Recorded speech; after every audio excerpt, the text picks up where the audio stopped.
The 2000s were the greatest decade for comedy movies. But did you know, several of your all-time favorites almost never got made? Before one of the biggest comedies of all time got greenlit, the director had to agree to work for free just to convince the studio to take a chance on it. Another was viewed as too risky and got turned down for over a decade before taking over our culture. Then there was one that got stolen from its creators and went on to make hundreds of millions of dollars. July 9th, 1999 would completely shake up Hollywood and set the tone for the 2000s with the success of American Pie. Sean William Scott barely made any money, but the movie still took him from minimum wage jobs to movie star status. You actually said that?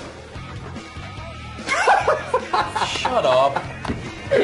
You guys are pathetic. Me, beautiful. And once Hollywood took notice of him, it felt like he got an offer to star in every comedy movie. Because just 1 year later in 2000, he was already starring in 2 more. There was Dude, Where's My Car? Maybe he's deaf, dude. Deaf he is not, dude. Come here, Jackal. Come here, Jackal. Does he know any other tricks besides not moving?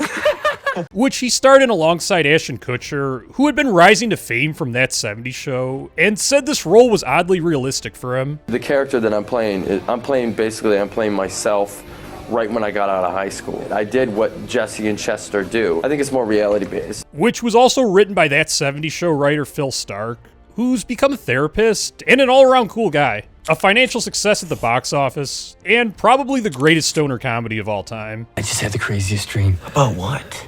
I don't remember. Then there was Road Trip. Please not feed my dog. I didn't. You did so. You can't feed seeing eye dogs treats like that. They're specially trained, so I'd appreciate it if you just left him alone. Don't roll your eyes at me.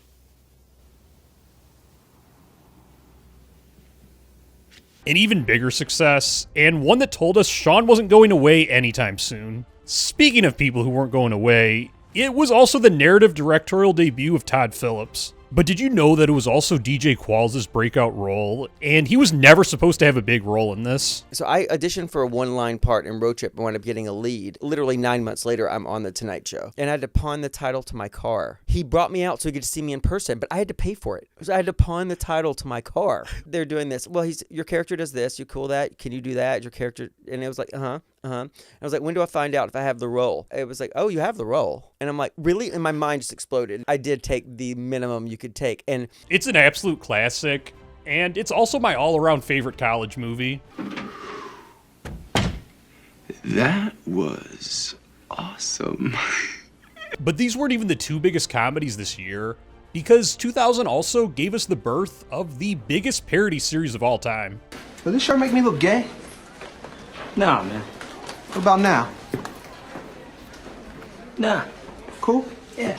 Probably the most iconic part of this movie is that Scary Movie was actually the original title of Scream, the main movie that it spoofs. Even this movie was part of the American Pie pipeline, with Shannon Elizabeth breaking out in American Pie, then co-starring in Scary Movie. Go get in the car, Doofy. She's coming with us. Does Mom know? Yeah, Doofus. Mom says when I wear this badge, you're supposed to treat me like a man of the law. Yeah, well, Mom also said for you to stop sticking your dick in the vacuum cleaner. Upon my most recent rewatch, I was surprised not just by how funny this movie was, but by how strong of a story it actually has. 2000 also had several other notable classics, such as Me, Myself, and Irene, Meet the Parents, and Bring It On. But it also showed that the American Pie effect wasn't all positive, as Jason Biggs tried to parlay his success into becoming a leading man with Loser and Boys and Girls, but both unfortunately flopped at the box office. Hey, how's it going?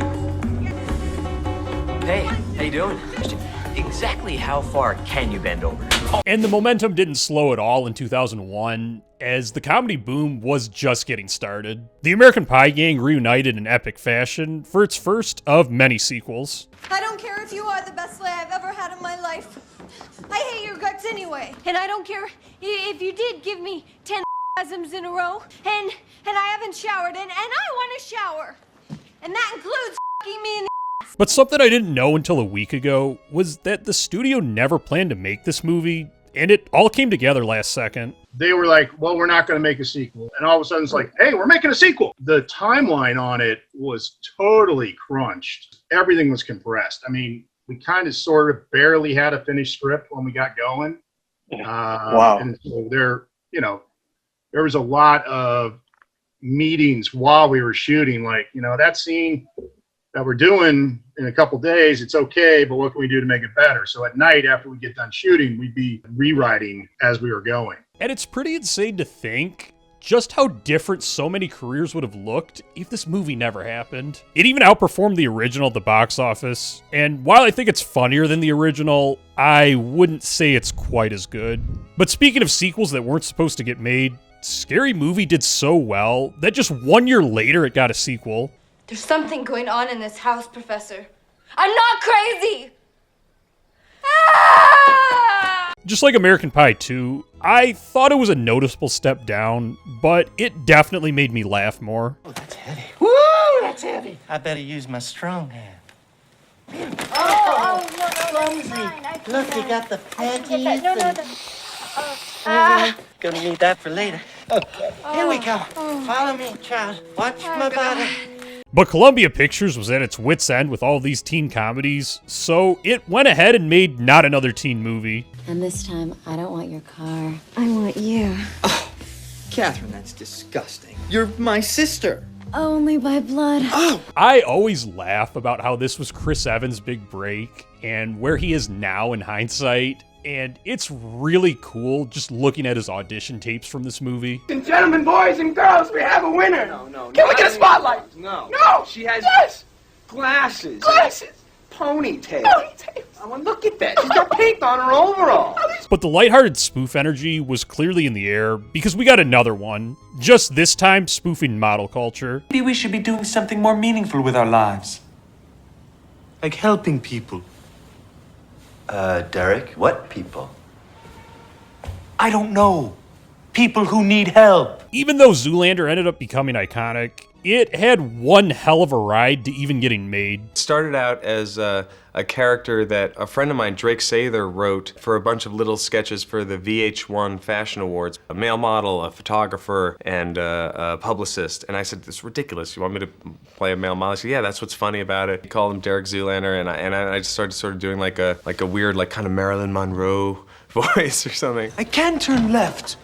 And we just did it. We thought, okay, let's do a movie of this. And we did about maybe 10 or 15 drafts of it. Finally, they decided to make it, but sort of a little bit against their will. And the timing of its release was a bit awkward, leading to a less than stellar box office run. I think it came out like around or maybe right after 9/11. Yeah. And it didn't really did that much business. But it's become quite the classic. And the pairing of Stiller and Wilson would be the beginning of the frat pack domination of this decade. The frat pack momentum continued that same year with the Royal Tenenbaums, which was my favorite Wes Anderson movie. The year also gave us cult classics like Super Troopers and Joe Dirt, while Jason Biggs still struggled to escape the shadow of American Pie and flopped with Saving Silverman. And who could forget Wet Hot American Summer? I couldn't possibly do it. Oh, we just... I said no!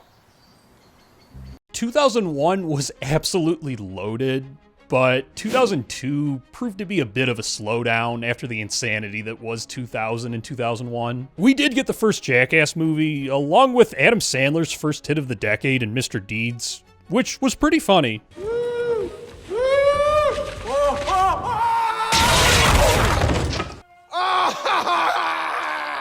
Was that awesome? Am I out or safe?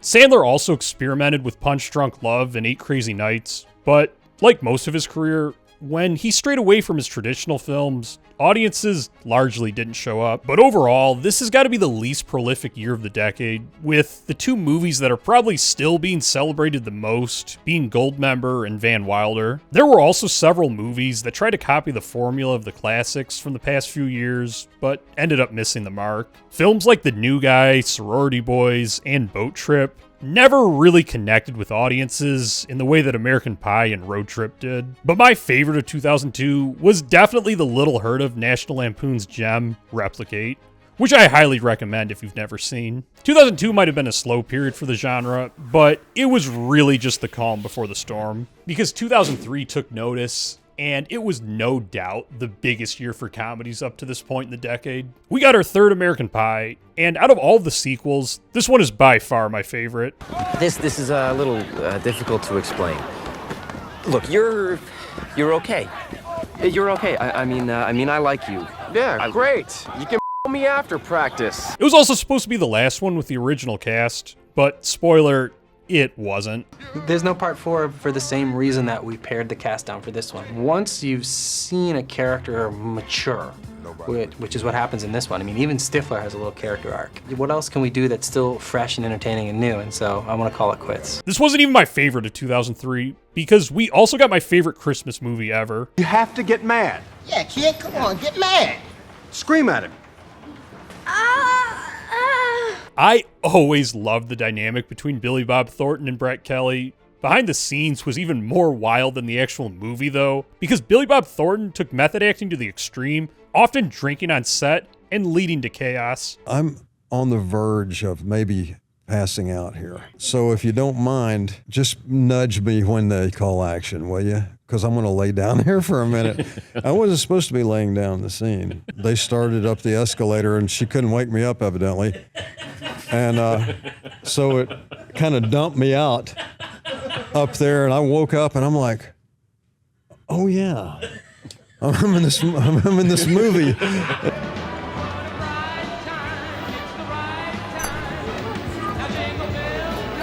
Speaking of Christmas, 2003 was also the year Elf came out, but that's not even the best Will Ferrell movie of 2003. That goes to Old School, which the studio was actually hesitant to even cast Will and Vince Vaughn at the time. Vince wasn't a huge comedy guy at that time, you know. I remember having to convince DreamWorks to put Vince in Old School, and and Will Ferrell even, you know, he'd been on Saturday Night Live, but he hadn't done Elf yet. And I'll never pass up on the opportunity to plug this scene. A little housewarming to new beginnings.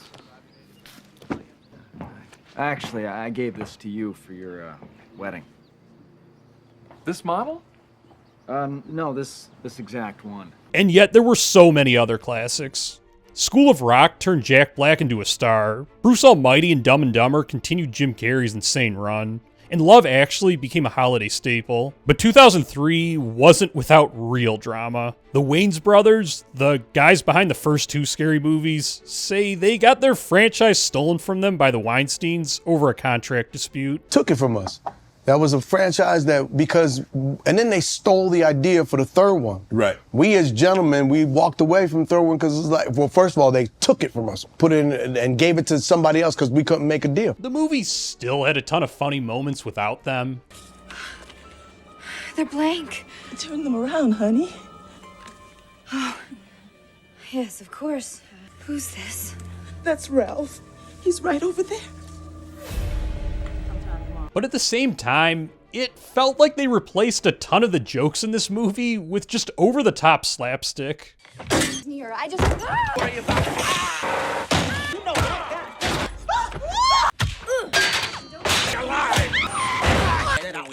Oh, shizzle gizzle. By this point, comedy wasn't just having a great year, it was becoming the go-to genre for studios. And if you thought 2003 was big, 2004 was even bigger. It had everything. Arguably the biggest movie of this year wouldn't have even happened if it weren't for the success of a 2003 movie. And Will Ferrell was in Old School. Yeah. And that opened the floodgates, and that made them want to make Anchorman, which Will wrote with Adam McKay. It really is wild in hindsight to think about just how hard it was to get this movie made. At the time, we got rejected. I think we got rejected 20 different times from various studios and financiers and everything like that. Blows my mind. Fascinating. Like no one could kind of wrap their head around an ensemble comedy that took place in a newsroom. We got the perfect sports comedy in Dodgeball. Wearing any panties? Oh, ready? 1, 2. Liberty, ready? But this movie, too, easily could have never happened. It really took the perfect storm to get made. Ross and Thurber wrote the script. It was his first movie. He wanted to direct it, and somebody at our production company found the script, and it was funny. It was just a great idea, and it was executed really well. And he said, I really want you to play White Goodman and Christine, my wife, to be the girl, and Vince was the first choice to be the lead, and Vince wanted to do it, which was exciting. And don't forget about Regina George and the Mean Girls, because this also happened in 2004. You're wearing sweatpants. It's Monday. So?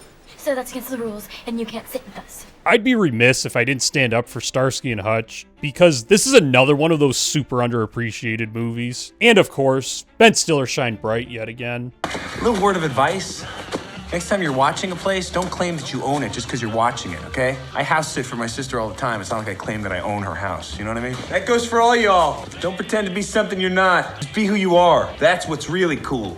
He also shined in Meet the Fockers, and we got a lot of the internet's favorites in Harold and Kumar Go to White Castle, Team America, and The Girl Next Door. The Wayans brothers rebounded from the Scary Movie 3 debacle with White Chicks. We got one of the most successful indie comedies of all time in Napoleon Dynamite, and Adam Sandler continued his dominance with 50 First Dates. This year was epic, but none of these were actually my favorite of 2004. That prize goes to EuroTrip. But we are a private tour group. We've come all the way from America. That guy in the orange jacket is mentally retarded. Oh, see, I can tell. Have a very special day for a very special little man. Okay. One of the most head-scratching flops of all time. It had everything needed to be a box office darling, from legendary set pieces. Buongiorno.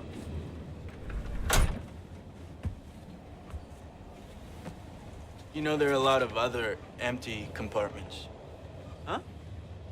Ah, see.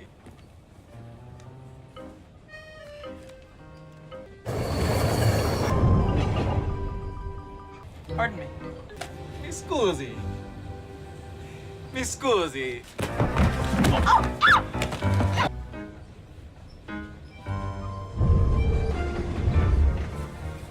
What the hell are you doing? Oh, mi scusi, mi scusi. No! Big tunnel. To great dialogue. I'm in love with my pen pal. I'm in love with Mike. You know what? I was actually expecting this. And frankly, no, listen, I'm flattered you picked me to come out to first. And don't worry about telling your folks, because I think they already know. No, you idiot. Mike is a girl. No, I get it, yeah. He's the girl, and you're the girl, and sometimes you're both the girl. It's a real pity DreamWorks dropped the ball on marketing this movie. And despite how legendary 2003 and 2004 were, believe it or not, 2005 is actually my favorite all-time year for comedy movies. For starters, it was the year my favorite comedy of the 2000s came out. And let's have an emerging maple syrup conglomerate. Stupid, we don't know anything about maple syrup. I happen to know everything there is to know about maple syrup. I love maple syrup. I love maple syrup on pancakes. I love it on pizza. I like to take maple syrup and put a little bit in my hair when I've had a rough week. What do you think holds it up, Slick? And as far as movies that are humor first, story second, Wedding Crashers takes the cake for me. Of course the leads are great, but Will Ferrell's cameo might be the greatest cameo of all time. Dude died in a hang gliding accident. What an idiot. Oh, I'm hang gliding, honey, take a good picture, I'm dead! And I always think of how different the movie would have been if they had to end up going with their backup option. We didn't get Will till midnight the night before he was shooting. It was one day. We were having a very hard time confirming him, and we had Nick Cage as a backup. But this year was especially important because it was the directorial debut for the most important figure for comedy movies this century, Judd Apatow. You grab a woman's breast and you feel it, and it feels like a bag of sand when you're touching it.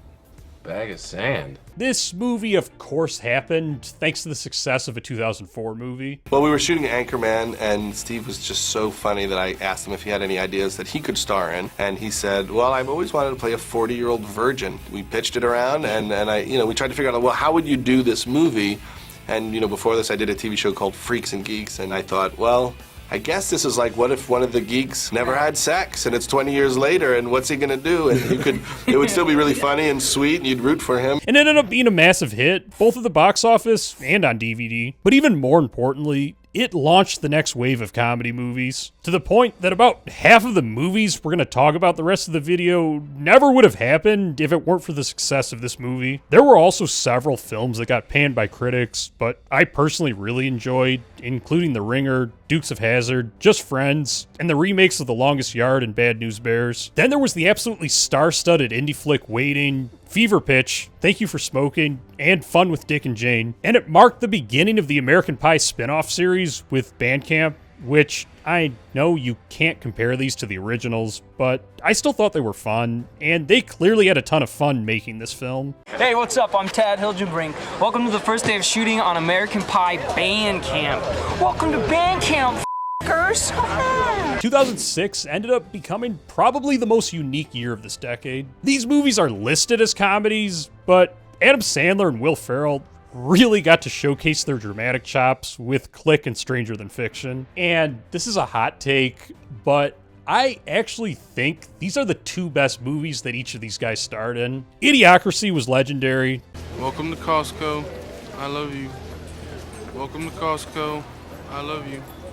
But much like EuroTrip, it flopped badly at the box office thanks to the studio. There was a contractual obligation. They had to put it in like 12 theaters, and that's all they did, I think. In fact, if you called Movie Phone, it was listed under Untitled Mike Judge Project. It went straight from what it was on the contract to Movie Phone. They didn't even put Idiocracy in there. 2006 also brought us one of Christopher Nolan's favorite movies. Christopher Nolan, the director, on here, and I asked him what his favorite remote drop movie is, where you're just watching it, you drop the remote, and he mentioned Talladega Nights is his remote drop. I kid you not. Talladega Nights. If you ain't first, you're lost. There it is. The Scary Movie series came back for its 4th installment, and while I'm on a tear with hot takes, I actually preferred this one to Scary Movie 3. It's a good look for you, being pregnant.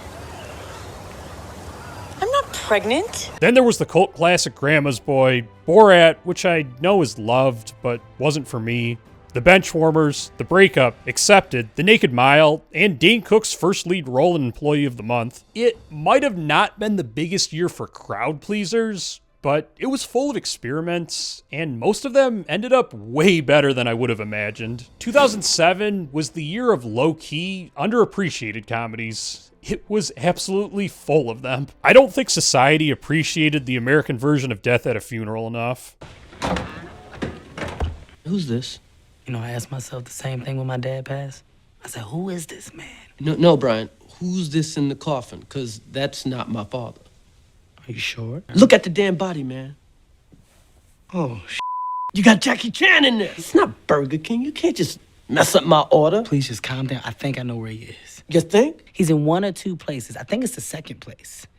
Listen, okay, guys, let's pack this up. I Now Pronounce You Chuck and Larry was way funnier than I remembered. Larry Valentine. I'm sorry, I didn't quite get that. Larry Valentine. You said Barry Schmalenpine. Is that right? Schmalenpine. You said Schmalenpine. Is that right? I was enunciating. You said I was enunciating. Is that right? Woo! You said And Good Luck Chuck was my favorite Dane Cook movie. She's angry, rude, and she smells bad. In addition to back acne, she's got front acne and side acne. You see that glass of water there? She keeps her teeth in that glass. So you're saying that she's single? We got the opportunity to see two icons team up for the first time in Mr. Woodcock. I wanted to do it, frankly, because Billy Bob Thornton was doing it. I've loved working with Sean William Scott. He's a really good guy with no attitude whatsoever. And it had a ton of laughs. Seen better shooting than that at Special Olympics. I can hear you wheezing from here. Take a lap. Lose the asthma. And Ben Stiller, who I personally view to be the most talented actor of all time, really elevated The Heartbreak Kid well above its weight class. Yeah, this is your girl, Eddie. I've always said you can tell a lot about a woman by her panties. When have you ever said that? Then we got one of the most bizarre happenings of any movie post-release that I think I've ever seen. Katherine Heigl clearly had a great time making Knocked Up. It was great. It's one of the best experiences I've had in a really long time. Then turned around and told Vanity Fair that Knocked Up is, quote, a little sexist. It paints the women as shrews, as humorless and uptight, and it paints the men as lovable, goofy, fun-loving guys. I had a hard time with it on some days. I'm playing such a bitch. Why is she being such a killjoy? Which she then followed up by coming after the writer's room on Grey's Anatomy, saying, quote, I did not feel that I was given the material this season to warrant an Emmy nomination, and in an effort to maintain the integrity of the Academy organization, I withdrew my name from contention. These two events effectively ended her run at Hollywood stardom. She went from being a leading woman in the industry to all of a sudden barely not getting cast. And I can absolutely see why. On a lighter note, we got the cult classic Walk Hard, the indie classic Juno, and yet another Chris Rock hidden gem in I Think I Love My Wife. Chicken again? We have chicken every day. I'm tired of chicken. I thought you liked chicken. I like it, but I don't like it every day. I mean, I feel like I got feathers coming out my head. This is about all the other animals out there that are dying to be eaten that we don't eat. I can't take it anymore. Chicken hawks don't eat this much chicken. You know what? I'm gone. I can't take it. I can't take it. Where were you going? To get some duck. But the biggest hit of this decade was no doubt Superbad. Oh no, it's the cops. Which, like many classics, had an insane road to getting made. Movie for like 12 years now. I spent half my life writing this movie. A wait that was so long that Seth Rogen assumed it would never even get made. And really never thought they were gonna make. I mean, that's what's so weird about it, is I had really resigned to the fact that it was never gonna get made. And then they finally got some momentum with Judd Apatow jumping on board.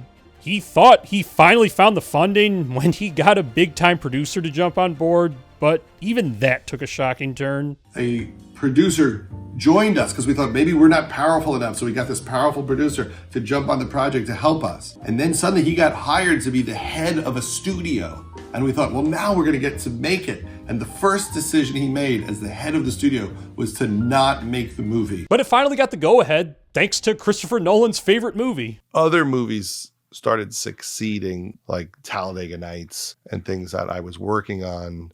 And then people said, what else do you have? And so we had a trunk of rejected projects. Considering the story of Superbad and just so many other classics from this decade, it really makes you wonder just how many great movies have we missed out on over the years thanks to these ignorant studios. Given the lukewarm to even poor box office results the previous couple of years, 2008 didn't produce as many comedies as the previous years, but its lineup was still pretty loaded. We got Role Models, which starred two actors on my Mount Rushmore for comedic actors in Paul Rudd and Seann William Scott. Perfectly acceptable hug between a little and a big.